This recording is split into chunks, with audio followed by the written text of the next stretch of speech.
Hi guys, today we'll talk about how to fix or how to solve the problem of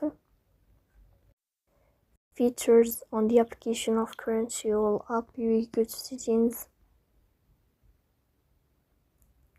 Here in this page you can go to apps, default apps, app settings. On above you can search about Crunchyroll and you will click. Then this page of app info. You will click on first stop and you can click OK. Here in this page of app info you can click on first stop.